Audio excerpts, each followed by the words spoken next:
Buenas lunas, queridos noctámbulos. Bienvenidos una vez más a su programa Al caer la noche.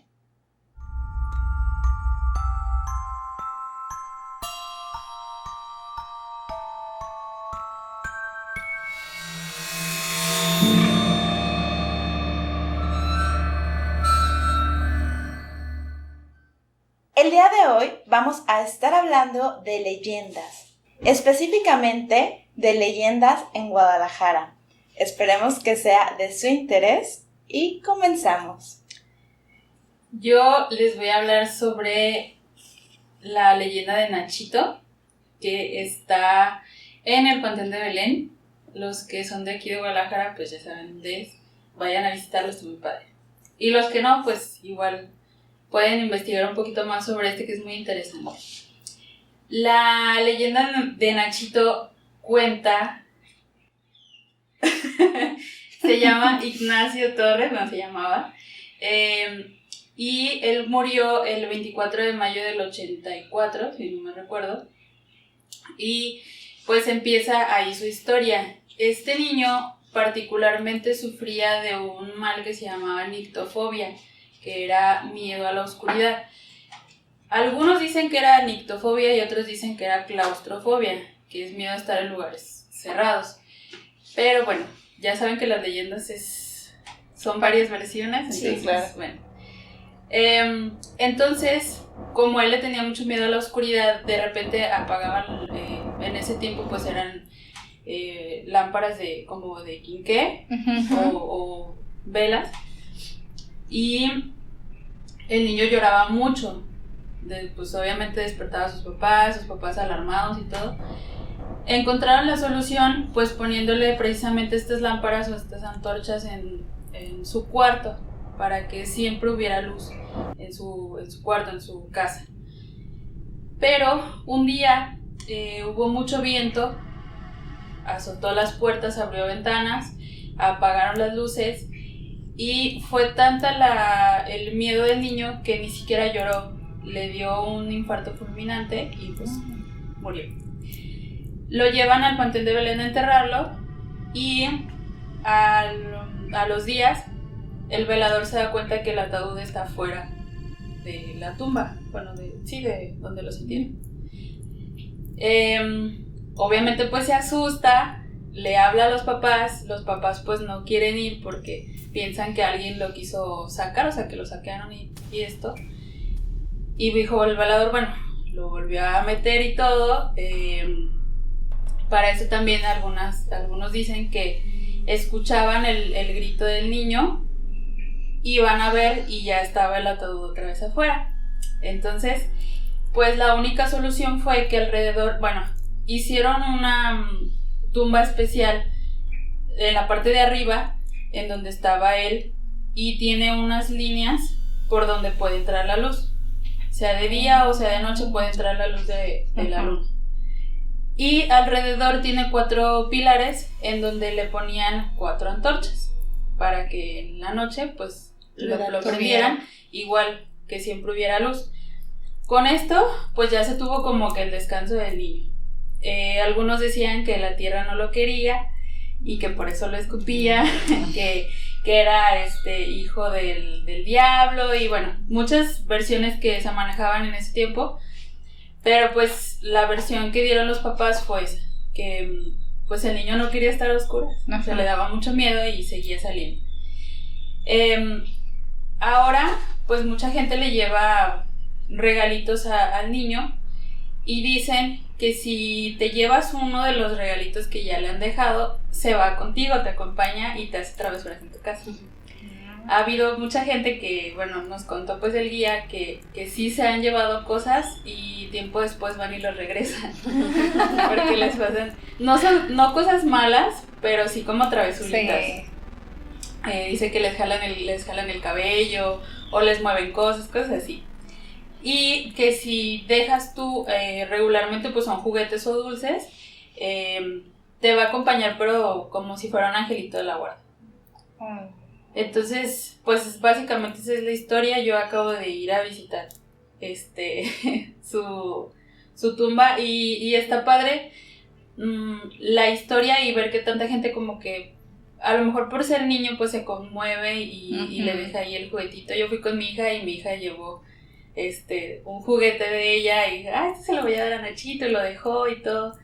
Y creo que también pues parte de la historia de los papás, de lo que tuvieron que pasar, porque en ese tiempo pues no se sabía de estas enfermedades, entonces la gente lo asociaba con cosas del diablo, que no lo quería y cosas así. Entonces para los papás, sobre todo para el papá que era médico, luchar contra como creencia, tabú más bien. Sí, contra estas creencias y hacerle saber a toda la gente que no, que su hijo tenía un padecimiento y esto, no sé, se me hizo muy padre la historia. Tierna sobre todo también. Sí, triste pues porque sí, triste niño. Porque también te das cuenta de la ignorancia, ¿no? O sea, si eso hubiera sido en esta época, otro trato hubiera tenido, sí, otra forma de, pues sí, de atenderlo, o sea, a lo mejor ya hasta hubiera controlado sus miedos con terapia o así, pero sí da tristeza. ¿Cuántos años tenía más o menos? Mira, yo vi 2 versiones, una que tenía 1 año y medio y la otra que tenía 5 años. A mi parecer se me hace más lógico que tuviera 1 año y medio, porque pues, no sé, para haber sufrido un ataque así de pánico y que no pudiera ni siquiera llorar, creo que hubiera estado muy chiquito como para poder sufrirlo así, pero existen esas 2 versiones. Wow, qué triste. Pues yo les voy a hablar de la historia de la Casa de los Perros. Esta casa está ubicada en el centro de Guadalajara, por si tienen oportunidad de ir a visitarla. Ahora es el Museo del Periodismo y está abierto de 10 a 6 y los domingos es gratis para mexicanos. Y cobran 20 pesos, así que también está muy barato. Esta casa empieza en el 700 como la primera imprenta y el primer periódico que hubo en Latinoamérica. En el 810, Miguel Hidalgo empieza a hacer toda su propaganda, digamos, para la independencia por medio de este periódico. Y cuando se abolió la esclavitud, en 1821 más o menos, fue el primer periódico que publicó que ya no había esclavitud, ¿no? O sea, fue donde salió y fue el primer periódico en Latinoamérica. Esto siguió siendo una imprenta, no me acuerdo el nombre del dueño, pero en el 900 lo venden y se lo venden a un hacendado, digamos, a un rico que se llamaba Jesús Flores. Jesús Flores era un cafetalero de mucho dinero, pero estaba solo, viudo, tenía 70 años y el señor muy inteligente. Un sugar. Ajá, lo que ahora llaman sugar daddy, pues era un sugar. Entonces este señor no quería pasar su tiempo solo y por ese mismo lugar vivía una señora que tenía 3 hijas y empezó a cortejar a la primera, la más grande le dijo que no, la que siguió le dijo que no y la más chica dijo ¿por qué no? YOLO. Ajá, lo amó. Desde el primer momento en que lo vio, se enamoró. Entonces se la lleva a Europa, se fueron en barco. Y en el barco sufrieron un accidente, el barco estuvo a punto de hundirse, entonces se prometieron el uno al otro que el que quedara vivo le iba a rezar un novenario al otro, ¿no? Todos los años, conmemorando el tiempo de su muerte. Total que no se mueren, se regresan para Guadalajara y entra a trabajar un mayordomo de la edad más o menos de la chica llamado José Cuervo. Que no se confunda con José Cuervo, el de Tequila, no tiene nada que ver. Entonces se empieza a rumorar que doña Ana empieza a tener sus amoríos, ¿no? Con José. Jesús enferma y se muere. Misteriosamente. Qué triste. Pero espérenme, antes de esto ya me adelanté poquito. Las condiciones que doña Ana le puso para casarse fueron: quiero una casa de 2 pisos, porque era de un solo piso, quiero una casa de 2 pisos, y después mandó traer 2 esculturas de 2 perros, pointer, para ponerlos una en cada esquina de la casa. Por eso se llama la casa de los perros, porque no se usaba tener estas esculturas. Entonces esas fueron las condiciones que ella le puso, él se las cumplió, se hace la casa, total que Jesús se muere. Y pues doña Ana se casa con el mayordomo, que ya era el administrador también de la fortuna de él. Entonces, pues como quien dice, tenían el negocio redondo. Se casan y empiezan a escuchar ruidos. Se decía que don Jesús subía las escaleras, que no los dejaba estar en paz, pues bueno, no los dejaba consumar su amor. Así que doña Ana decide deshacerse de la casa y la vende. Ella se cambia a lo que ahora es Miguel Blanco y Colón, pero esa casa es otra historia. Okay. Pero oye, ¿le rezó en algún momento? ¿O no, por supuesto que no. No, ella ya era rica y dijo, vámonos, ¿no? Entonces se olvidó completamente de la promesa. Vende la casa y el señor al que se la vende no pudo vivir ahí, porque decía que se oían tantos ruidos y que se escuchaba que los perros andaban por la azotea, que dijo, no, yo no puedo vivir aquí. Y empezó a surgir una leyenda que decía, como nadie quería la casa, decía que quien le rezara el novenario a Jesús en el Panteón de Mezquitán, tenía que llegar a las 12 de la noche con una vela nada más, meterse al mausoleo y pasar toda la noche, pero esto durante 9 noches, porque por eso era el novenario. Pues se dice que mucha gente lo intentó, por supuesto, que no quisiera quedarse con una casa de ese tamaño y en el centro, ¿no? Pero o que no podían dormir de que los estaban acompañando, o que cuando empezaban a rezar les contestaban. Había alguien que sí estaba rezando junto con ellos, ¿no? Y ya no sé si han escuchado el rosario. En el rosario hay una letanía que es ruega por nosotros, y fulanito ruega por nosotros. Entonces él ruega por nosotros. Sí, ha respondido. Sí, ha respondido. Entonces la gente no aguantaba y se iba. Otra de las leyendas era que tenías que pasar la noche en la casa. Y se dice, a mí no me consta, por eso es leyenda, que en los años más o menos 60 hubo un grupo de chicos que se metieron a la casa, quisieron pasar la noche dentro de la casa y los perros los atacaron. Entonces nada más salió una chica viva y que ella decía que los perros los habían atacado, pero a los chicos no se les encontró. Después dijeron que realmente salieron todos y que fue nada más una leyenda, pero fue tanta la digamos, misticismo. Que la gente empezó a maltratar la casa. O sea, ya se hablaba de que la casa estaba poseída, de que la casa tenía un mal, bla, bla, bla. Entonces, el gobierno decide comprársela a quien era dueño en ese momento y fundan en el 94 y la compran en los 70 para que ya la gente se quite como de que se la va a quedar. Ya es del gobierno. Y en el 94 ponen el museo, que ahora es el Museo del Periodismo, que la verdad vale mucho la pena, pero lo misterioso aquí es que nadie ha podido pasar la noche ahí. Dicen que desde que el gobierno la adquirió, no hay velador, nadie cuida la casa, porque nadie puede pasar la noche adentro de la casa. Entonces, la verdad es que es una casa muy bonita. Yo he ido y sí se siente muy pesado. No te dejan entrar a todas las habitaciones de la casa, eso es un hecho. No puedes entrar a donde están los perros. De hecho, hubo un tiempo en que a los perros los quitaron de ahí. No sé si se dieron cuenta, pero no estaban porque se los llevaron a restaurar para poderlos poner. Cuando empezaron las construcciones del tren ligero, la casa sufrió muchas cuarteaduras. Entonces también estuvo cerrada durante 6 años. Acaban de abrirla ahora en abril. Entonces por eso les digo que ya pueden ir a lo del Museo del Periodismo. También está muy padre lo del periodismo y pues quién sabe y se encuentren ahí a Jesús Flores rondando la casa. Sí, tienen las máquinas, imprentas, las máquinas de escribir, o sea, pues un maquinón grandote y... Ya me imagino a Jesús ahí escribiendo. Lo voy a anotar. Sí. Te odio, Ana. Aparte es doble motivo, ¿no? Para ir, pues, porque vas como por el misticismo de la leyenda y vas y también te cultivas un poquito. Y si les zonas del baño tienen que subir hasta el último piso. O sea, porque los baños están hasta arriba. ¿Y no es donde están los perros? No, los perros están en la azotea. Sí. Y luego también tienen un set de cómo era la televisión antes.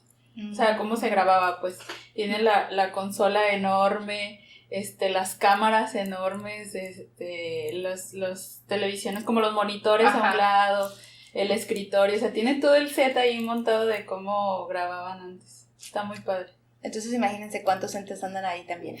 Sí. Pero dices que cuando fuiste sentiste una energía pesada.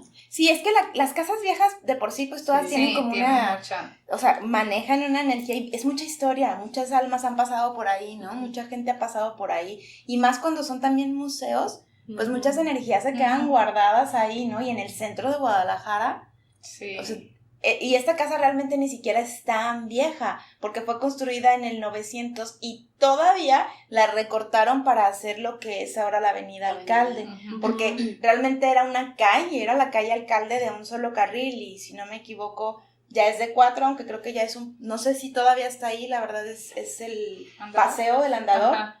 Pero eran 4 carriles y la recorrieron, pues no sé cuánto mide un carril, no sé, 3 metros, como 9 metros.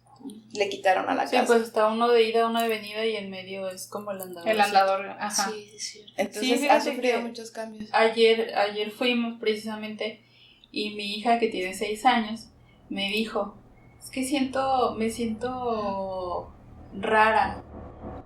No sé cómo te dije hace rato. Que siento energía, siento una energía. Ajá, es que... Y le dije, a ver, trata de describírmela, porque si yo le decía así como, ¿te sientes así? Yo así. Sí, claro. Me iba a decir, sí, ¿no? Ajá. Entonces, trata de describir cómo sientes. Es como si mis pies estuvieran muy pegados al piso. Y yo así. Pues tu hija tiene poderes. Ajá. Le dije, pues es que es una casa muy vieja y le dije exactamente lo mismo que dices ahorita, así como pues ha pasado mucha gente aquí, muchas cosas, mucha energía de la gente que viene y que ha vivido aquí, entonces pues es normal que se sienta diferente a otros lugares. Pues yo para que no tuviera miedo, sí, claro. Pues, y siguiera disfrutando de la experiencia, pero sí, mi hija también lo sintió. Sí, hay otra historia también del Panteón de Belén y a lo mejor no es muy conocida, pero a lo mejor sí. Y es de una señora que se llama Victoriana Hurtado. O se le conoce como la mujer enterrada viva en el Panteón de Belén. Y de hecho hasta creo que es, si parte de la lápida se ve como una mano de piedra como sacada. O sea, como si la representación pues de que quien la encontró pues encontró una mano fuera de su... Como queriendo salir. Como queriendo salir.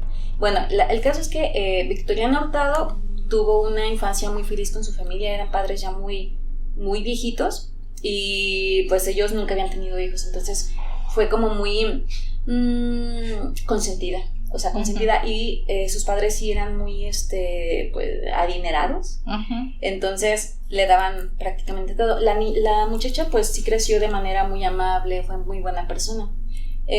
Después tuvo un esposo, se casó con un hombre que creo que más bien se casó por interés con ella.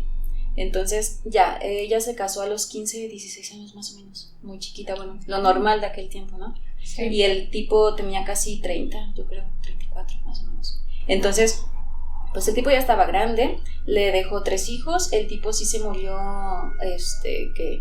sí se murió ya después más joven porque él quería quedarse con el dinero y pues bueno, pero al final él se la pasaba de borracho, se la pasaba de mujeriego, entonces pues una vez que los papás de la mujer se mueren, pues entonces la fortuna pues fue para el esposo prácticamente, entonces por eso como que abusó demasiado, pero no le duró mucho el gusto puesto que se muere casi después.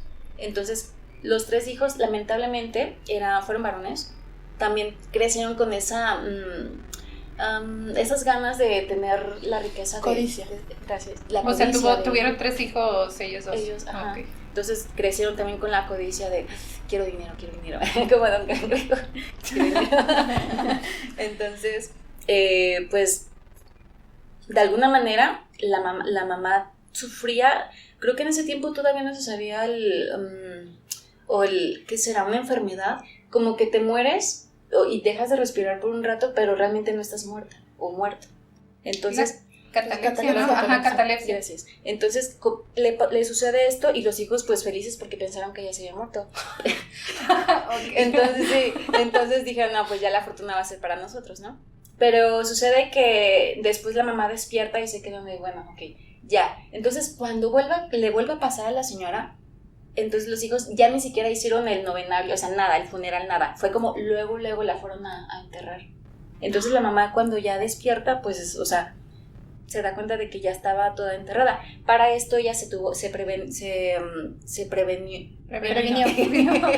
Gracias. Con el testamento, pero ahorita me voy para allá. Entonces el velador del panteón de Belén escuchaba gritos, pero pues también le daba miedo porque pues alguien, no sé, de espíritus o algo, ¿no? Pero cuando llegó a la tumba se dio cuenta que justamente había una mano como que saliéndose de la tumba, pero pues ya toda destrozada, ¿no? Y ya no se movía nada. Entonces pues la mamá ya se murió. Y cuando los hijos les leyeron el testamento fue para las personas que realmente lo necesitaban. Entonces, mis hijos tienen que trabajar así, los hijos tienen que ganar el pan de cada día, y pues se dice que sí, se dice que a los muchachos no les fue bien, sí tuvo muchas complicaciones pues con todo eso, y pues le hicieron en memoria esta lápida con la mano ensangrentada.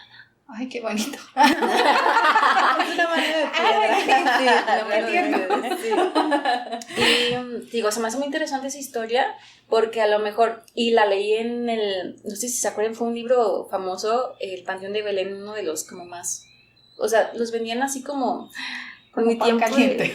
Sí, en la secundaria fue muy famoso porque casi todos mis compañeros de la secu lo tenían. Como de leyendas y así. Leyendas de Panteón de Belén, así estaba. Entonces, pues fue como que... No, yo no había escuchado de ella. Pues ese es Yo de leyendas. tampoco. Ajá, este es de leyendas. Ajá. Pero no, digo, lo que se me hace muy padre es que se haya logrado como dejarles el dinero a otras personas que no fueran ellos, porque la mayoría de las historias terminan en que pues, se quedaron con el dinero ellos y ya. Y despilfarran. Sí, entonces ella se pudo prevenir, y se cuenta que si tú vas a pedirle favores o algo, de buena manera, pues sí te los concede. Ya saben. Y sellas el trato. Con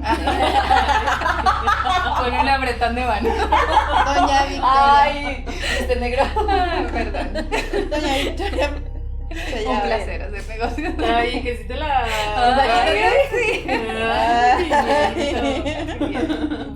Ay, no, pues la que yo les traigo es de la planchada. No sé si alguien ya la ha escuchado. La enfermera de la planchada. Porque luego acá lo toman con otro sentido. Era a principios del año 1900, más o menos. Era una chica muy guapa que se llamaba Eulalia y trabajaba en el Hospital Juárez en la Ciudad de México. Creo que antes se llamaba Hospital San Pablo o algo así. Y pues era apasionada de verdad a su trabajo, a servir a los enfermos, a ayudar al prójimo, y mencionan que siempre traía su uniforme, o sea, perfectamente bien planchado y almidonado como se usaba en ese tiempo. Y pues resulta que ahí conoce a uno de los internos que se llamaba Joaquín. Se enamora de Joaquín, tienen una relación, y después de cierto tiempo él le dice que pues se quiere casar, ¿no? Pues ella obviamente estaba súper enamorada de él, y un día le llevó un traje. Le dijo, es que es para una conferencia que yo voy a ir, me voy a ir 15 días y quiero que me ayudes a plancharlo y no sé qué. Entonces pues ya ella le ayuda a planchar su traje, que era un tipo de trajes que solamente se utilizaban en ceremonias muy muy importantes. Y pues le dice, cuando regrese, pues ya vemos para casarnos, ¿no? El punto es que pues ya el Joaquín se va. Y pues pasaron los días, y había otro chico que se dice que pretendía a Eulalia, pero no, o sea, hay como datos de que sí, de que no, de que nada más era un compañero. Él se acercó a ella y pues le dijo la realidad, o sea, Joaquín no se fue a ninguna conferencia, sino se fue a casarse.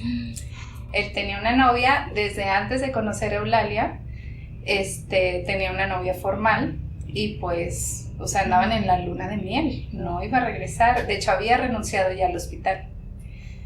Y pues obviamente ella trató como de no creer, pero pues al pasar de los días y ver que él pues nunca regresó, pues claro que vio que sí era obvio, y se empezó a amargar. Empezó a deprimirse muchísimo, se empezó a amargar, pasaron años y años, y ella empezó de ser o sea, decían que era la mejor enfermera del lugar, o sea, se desvivía, era su pasión ser humanitaria, atender al prójimo, y empezó a tener descuidos con los pacientes, algunos incluso a ser un poco grosera, a tratarlos un poco mal, y fueron años de maltrato hacia los pacientes. Después de cierto tiempo ella enfermó y poco antes de morir se arrepintió. O sea, dijo, es que si mi pasión era ser humanitaria, tratar bien a los pacientes y les estuve haciendo daño por algo que no era culpa de ellos. Entonces dicen que ella se fue de este mundo muy, muy arrepentida y pues falleció. Después empezó a pasar en ese hospital que había una época en la que los hospitales estaban muy llenos y los internos se quedaban dormidos a veces sin querer en su turno y decían que alguien les tocaba el hombro y los despertaba y ya, o sea, reaccionaban, iban a ver a los pacientes y les decían, no, es que ya me hicieron mi limpia o ya me dieron mi medicamento, ay no, pues la señorita me puso el suero. Y empezó a coincidir la descripción con Eulalia o la planchada, porque empezaron a decir las características físicas de la vestimenta y siempre coincidían en que el vestuario estaba perfectamente bien planchado, bien almidonado y todo. Y así empezó a pasar en ese hospital, muy frecuente con muchos pacientes, o incluso dicen que con familiares de los pacientes, que ella se sentaba y les contaba su pena de Joaquín. O sea, de que no la había engañado, pero mientras les contaba eso atendía a los pacientes enfermos que eran familiares de ellos y que los atendía con muchísimo cariño. Y de hecho se comenta, no sé, leí por ahí algunos testimonios, que ya no es solamente en ese hospital, sino que ha sido en otras partes de la República, pero que siempre es, o sea, para ayudarlos, para darles el medicamento, que incluso dicen que ha salvado algunas vidas.